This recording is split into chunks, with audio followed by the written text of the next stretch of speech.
listening to Inclusive AF with Jackye Clayton and Katee Van Horn. All right. Welcome to, I don't even know what episode of the Inclusive AF podcast. I'm Katee Van Horn. And I'm Jackye Clayton. And welcome to the party for all of those watching on YouTube. Jackie's got a party going on and her Zoom. Me, I'm just boring in my office. I apologize. Have a disco ball. It's a party. Oh, that's true. I do have my disco ball, so I'm stepping it up. So maybe we could, join the party with you. Right. So this week we are going to talk a little bit about a situation that occurred this week and then some conversations that have occurred since then. And so without further ado, let's introduce the concept of just kind of hiring practices around underrepresented people and how those can be construed, perceived, all of those good things. So Jackye, I know, we know kind of some of the rules around affirmative action. We know some of the rules around, why we should be hiring underrepresented and marginalized folks. But we're not lawyers. But we're not lawyers. So yes, good. I love that we always call that out. We are not here for legal advice. We can pretend that we're lawyers on TV, but it's not true, people. It's not true. It's not true. Don't listen. I don't have that piece of paper. No. So I had a situation this week where I had a leader talk to me a little bit about the fact that he was anxious about promoting one of his internal team members who was a Hispanic male, so from an underrepresented group in his organization. And he said he didn't want it to feel like he was just doing it because the person was Hispanic. And so first, let's just start there. Let's start with that. Okay, so was he admittingly saying that the guy is undeserved of this position? No, he absolutely deserved the position because that was one of my first questions, of course. Right. Because no one would think it was tokenized if they felt like he earned it. Mm-hmm. Right. And you bring up a whole nother question. Like, I'm afraid to promote the one Hispanic man in this department because it would look like I did it because he was Hispanic. Just serves to that why we need to have inclusion. Right. Because if you had an equal, fair balance, no one would think that. Right. Absolutely. And I think that's the thing that, it's interesting because I think so many folks, there is that anxiety. And we've talked already about CEOs being anxious, especially just in the current environment with every move they make. But how do we do this and how do we do this the right way so it doesn't come across as some sort of token action or, just performative inclusion, whatever you want to call it, because I think there's just such a anxiety around that, but it's not okay. It's wrong. We need to be doing this the right way.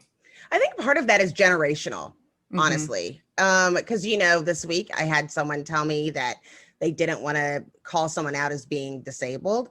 And I was like, but it says here, like they're referring to themselves as disabled. So I think it's okay. And they were like, well, I don't want to just do that. And I think some of the stuff just comes from people being so afraid, and it's not even steeped in reality.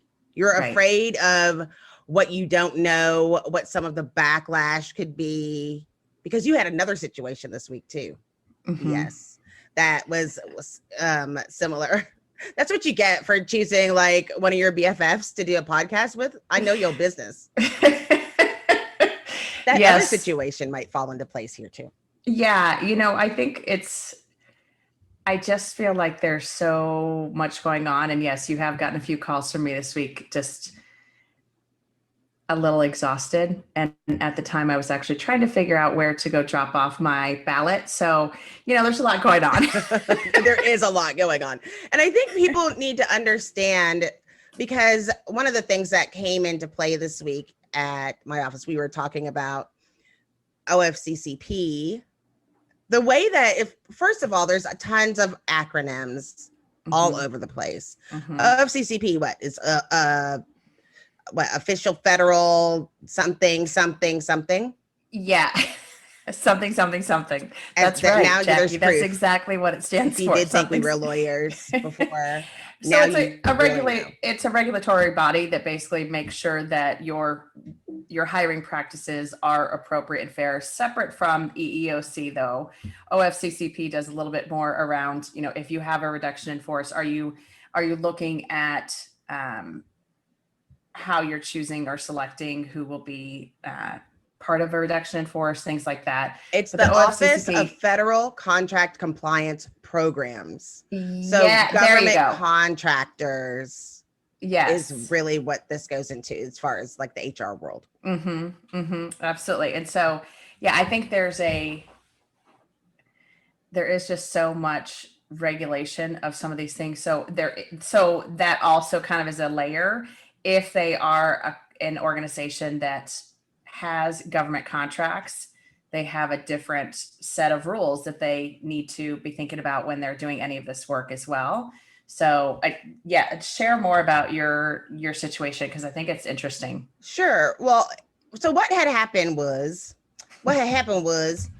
there was a document that was associated with my company. That was just like a blog post that someone said you can take race into consideration when you're doing hiring. And so the person read that one sentence and just completely panicked and was like, no, you can't consider race when you are doing hiring.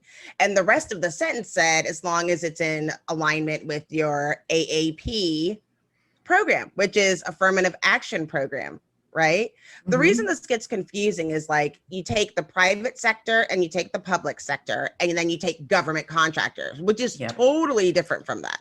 So what's really funny is all of these things are trying to right wrongs, making sure you don't discriminate against marginalized peoples, making sure that you're not leaving people out, just discriminating because they were a veteran, which happened especially like during Vietnam. They would be like, their political beliefs would cause them not to hire veterans, which is why part of the reason why it's such a big deal and why we add those when we're talking about diversity. Then you have affirmative action saying, no, you have to hire these marginalized groups because you haven't in the past. And then you have equal opportunity, which is we're not going to discriminate. It's all these things. And yet when people are afraid, they decide to do nothing and just not hire marginalized groups, which is weird, right? Like that's like, you would think it would be the opposite. You would think they would say, well, I don't want to discriminate against anybody, so I'm going to hire diverse populations. Instead, the opposite is true.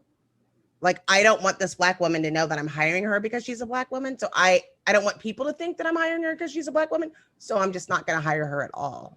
Right. And it would just be easier just in case. Versus, and this goes to kind of another point. And I know we have talked about this. I don't know that we've talked about it on the podcast, but the whole concept around lowering the bar, or that idea that folks so many times say, oh, well, I don't want to lower the bar, which is just super insulting to anyone in a historically marginalized group. Of why in the world would you think you're lowering the bar because you're hiring someone who is diverse or is underrepresented on your team? And so I think there's the way I look at it, and affirmative action has a lot of things about it that made sense at the time. Correct. It's kind of like the union concept as well, where unions, absolutely, there's a time and a place where they are necessary, they are needed, but it's almost that necessary, unfortunate necessity of having that. And that's similar to affirmative action plans in my mind, is if we had just done the right thing from the get-go. Correct. And that's also kind of me saying that in 2020, very different times when these conversations started, and very different times when some of these rules were set in place of, hey, these are things you need to consider, or these are things you need to do. And affirmative action is one that I have been in organizations where they have had a plan, and have been in organizations where they do not. So government contracted not. And it's always an interesting conversation, because I want to take a break real quick just to let you know about a new show we've just added to the network. Up Next at Work, hosted by Jackye and Katee of the Devon Group. Fantastic show. If you're looking for something that pushes the norm, pushes the boundaries, has some really spirited conversations, Google Up Next at Work, Jackye and Katee from the Devon Group. I am very much, and I think so many folks in HR are very much trying to, hold that line of what are the competencies, what are the values that we want that candidate to have when we're bringing them into the organization. And then you have that layer of, oh, well, we need to hire a African-American woman, or we need to hire a whatever. And it's very frustrating because it is that, no, you should just have a diverse candidate slate, period. End of discussion. It shouldn't be something that you're having to do something extra. You need to be sourcing from the right places and getting people that are diverse. So, yes. And so part of it too is because you have affirmative action that is supposed to be regulating to make sure that you're actually equal opportunity, right? Mm-hmm. And yet you can't have a quota, but you have to hire marginalized groups. But if you put a number on it, you're in trouble. And you can increase it by a certain percentage, but you can't have a number, because if you have a number, that's a quota. Quotas are illegal. So then you have the OFCCP. You can't hire because of race unless you can prove that you did in the past. And then you can say, oh, look, we haven't hired these people, but you still can't discriminate against them because of race, yet you're still required to hire these people. And that's why it's a cluster. And that's why people get so confused. And that's why people are like, I don't even know what to do. And I don't want anybody to. And what's weird is that people think that they're regulated by things that they're not. Like this situation we are talking about is the public, like this is like just government contracts. There are of course, affirmative action and EEOC goes on when you're in, not the government. However, in the situation that you were talking about earlier, it just reminded me of those laws, because it's like, who is going to think that he is tokenized? And somebody might think that, who, did you ask him that, by the way? I did not. And can we get him live right now? Let's call him. Let's bring him on. Oh, Sunday afternoon. What are you doing, sir? No. Okay. So here's the thing. I think that there is this concern. Obviously he was concerned about the fact, like, how would this look? How would it be perceived because of the current environment? But the frustrating part there is, if someone actually assumes that is why that person got the promotion, you're doing something wrong. Correct. And what I mean by that is you're not communicating this person's performance, what they've done to achieve this. And so it's also about like that communication and that continuous communication. And this is something you and I talk about all the time around leaders. Like, how are you actually sponsoring and promoting folks? Meaning not promoting, giving them a promotion, but talking about them in the right places at the right times, so that folks know, wow, Jackye is an awesome team player.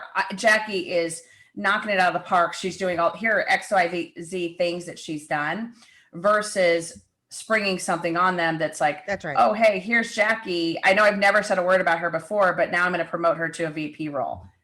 Then that it's really a sign of something else that's going on. And that means, because in most organizations, well, I say that, and I work for, a startup and worked for startups for several years. So I don't even remember what it's like on the corporate side. Right. I just know that in all the organizations that I've worked in up to this point, a promotion was obvious, right? Like people would say, this person works really hard, or this person, did something, or everyone felt like this person should be promoted. Right.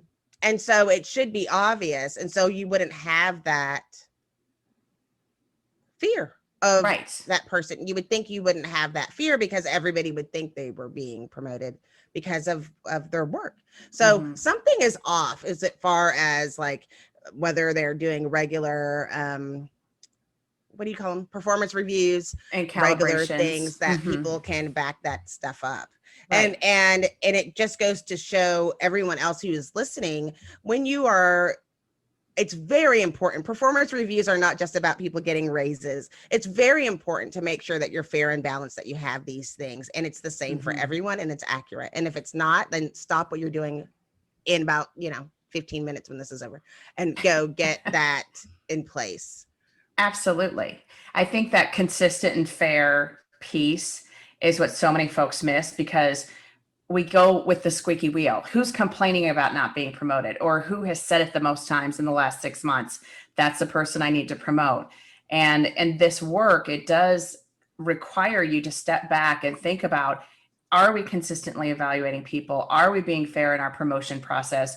Are we doing all the things that we need to do to make sure that no one would assume, oh, because we're now doing this D&I work, now all of a sudden this Hispanic person gets promoted. Now it must be because of the color of their skin.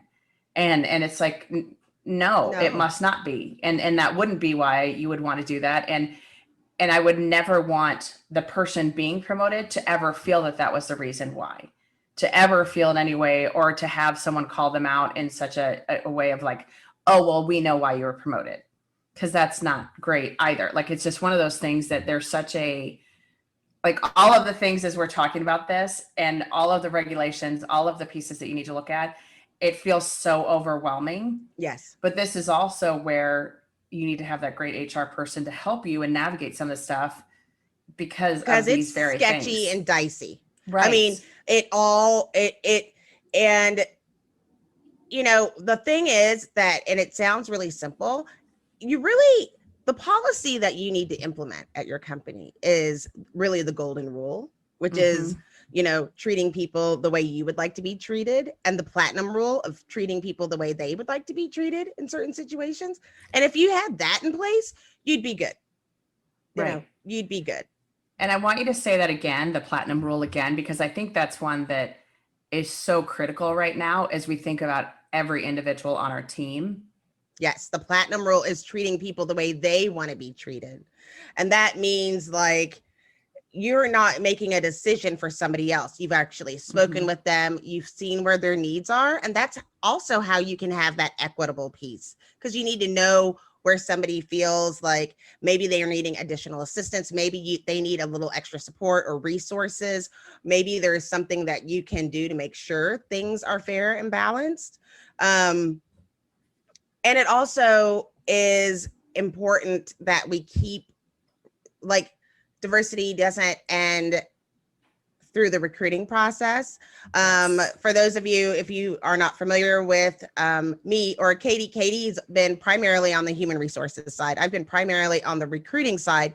And so we kind of bring that to the table. And what I see is a lot of people start and end in the recruiting process. And then they don't know when it gets to where you are, where it's promotion and doing those performance reviews, then all of a sudden, you know, they haven't been tracking it. Yeah. And I mean, and I think this also goes to why people leave organizations. We know, you know, just from the data that's been collected through exit interviews, through conversations with folks when they've left organizations, that, you know, the whole idea of, oh, people leave bosses or people leave managers or, you know, that kind. Yes, that's absolutely one of the levers. Another lever, though, is that career development.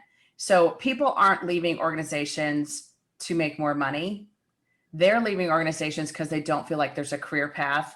And it can be I don't see someone that looks like me in a senior leadership role or whatever that next level is, whatever it might be that they're wanting to be. But it also is, if I don't know what my next move is or how I'm going to continue to grow and learn, this is not the place for me. And I think especially with this current workforce, everyone wants to keep learning and keep growing and keep doing more versus being stagnant in a role.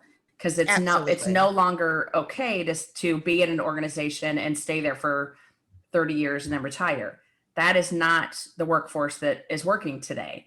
And we are never going back to that. And quite honestly, we're going in the opposite direction with the gig economy and, you know, doing that gig work versus how do we think about someone's career path, but having those development opportunities, those growth opportunities within your organization where they can learn and grow and add to their toolkit is amazing. And it isn't let me do this because I want them to stay for 10 more years.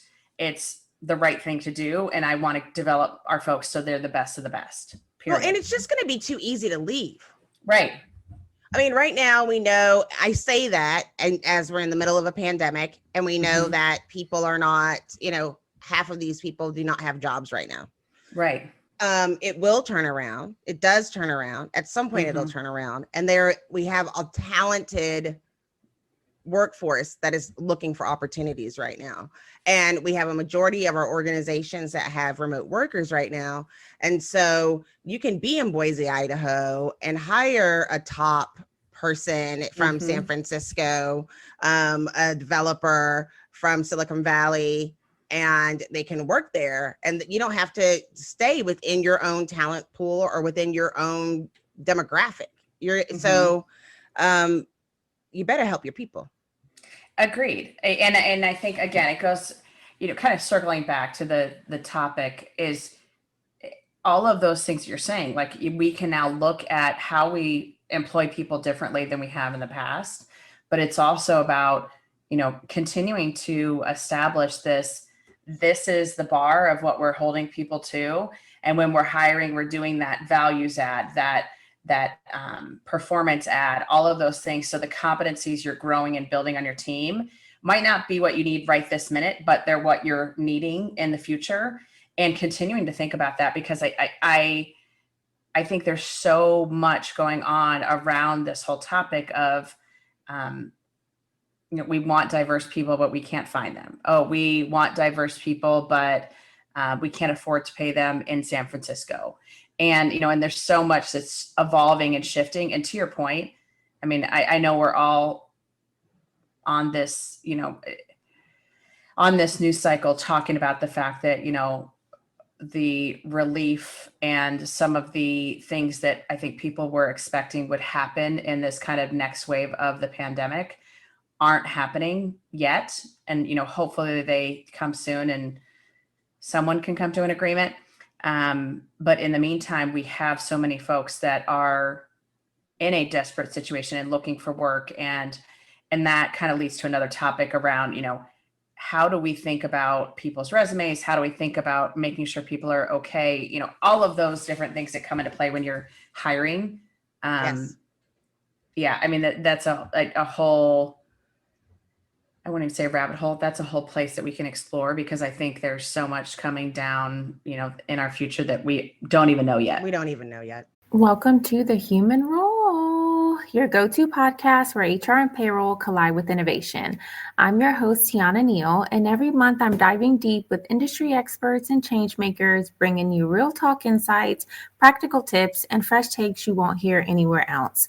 Whether you're a leader, practitioner, or just curious about the latest HR and payroll trends, I've got you covered. Ready to roll with the best? Tune in for fresh perspectives, actionable tips, and the knowledge you need to roll forward with confidence. Subscribe now and let's transform the way you work. We don't. But getting back to even the first, getting back to the topic, the other part that is so interesting is, shouldn't he be really afraid that he doesn't promote this person and his diverse population, as limited as it is, leaves and then feels like he was being discriminated against because he knew he was qualified, but he didn't get the opportunity? Like, that should be more scary. Agreed. 1000% agree. And that was in a gentle way what I may have shared. Gently. Because I mean, I think that's it.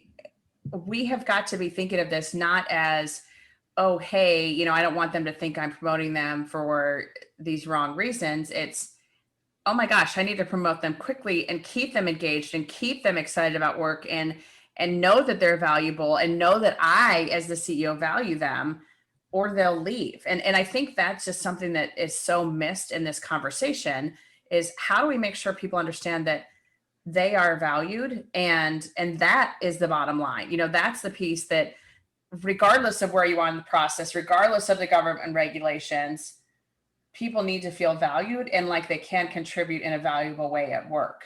So we can talk about all of the letters in the alphabet around government agencies and, how we are regulated, but really it's do the right thing, period. And I think that's the part that folks get so caught up in, oh my gosh, I don't want to do this, I don't want to do that. Well, hire for the right person and make sure that you're looking the right places to find different folks who can help you innovate and can help you drive more and better. And if you can't do it, hire someone who can. It's not as Amen. difficult as you Right. think. Exactly. I was looking another group when we talk about Indigenous peoples or Native American, was looking and looking for resources where you could find those people, and found something that I never knew, that there were these tribal colleges, like I think like 20 something around there. And I'm like, so wait, so people are saying they can't find people, and yet there's 20 that is, you know, it historically and promotes the advancement of Native Americans. And yet we can't find them. And then I found over 300 organizations that support, or people are members of, or looking to help the lives of Native Americans. And it's just, it's not that hard. Like I Googled it. I Googled it. That's my secret sauce, is Google. Sometimes GTS, baby. GTS. You know, I mean, it's not, All comes back to that. difficult as people would like to say. And so it really brings up the other piece that we've talked about when people are trying to understand part of the reason why it's difficult for people to have inclusion or having environments that are warm and welcoming. There's this thing called confirmation bias. And so Wells Fargo, that we talked about in earlier episodes, saying, oh, we can't find enough Black people in banking. I'm telling you, 30% of the banks were like, oh yeah, us, we can't either.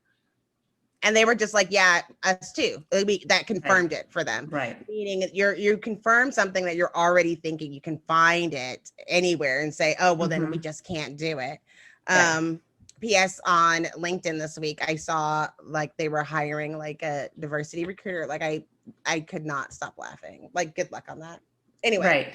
Well, and I'm going to say this about that diversity. Good on you, and please do start. But also, I think there's this myth, and I love recruiters. I grew up as a recruiter, but there is this, you know, myth, and it is a myth, because I literally want to shake people when they say this, like, oh, we can't find, there's not that many of X, whatever it is that they might be looking for.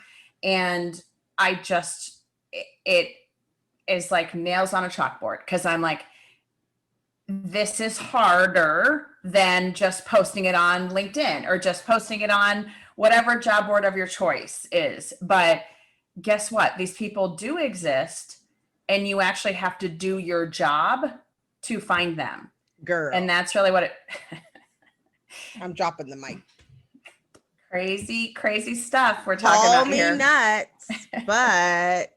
Got to do your job. I do like you're fading into your party right now. I don't know what's happening over there. And this is party green. Time. I forgot. My monogram is green. Nelly. Yeah, no, that's not a good idea, my friend. Not Okay, I'll a good plan. Yeah. Sorry. Jackie's fading into her party. I think that's a sign that you want to go to your party. Is that I want to be? I am a member of the party. Yes. That's scary. Very much so. Oh, here we go. Back to green screen. I'm trying to fix it's getting crazy. Okay. We're going to cut this one because I want to see where we're going next. So, Jackie, what is your one takeaway for folks from this episode? Look at, I can't even look at me. I look so scary right now. I would say don't wear green. That's your takeaway. I didn't mean to. It worked at the beginning. All good. Okay. I would say my one takeaway is, you really want to, like, at this point, it's so complex, but we know that it's such a big deal. Try to opt in instead of opting out. Try to get people in and look at it and try to figure out a way to get people in instead of trying to get people out. Meaning, if you just promote the guy, if he's worth it, he's doing all those things, don't convince yourself like there's going to be a problem. You're going to err on the side of diversity. Right. You will be better off for it. I promise. I don't even want to add anything to that because I want to just say what you just said again. Err on the side of diversity. That's the right answer, period. And, with that, I want to say thank you so much for joining us. And we will be back soon. And I think the next episode, Jackye and I are going to talk about Oreo cookies, right, Jackye? Delicious, double stuff.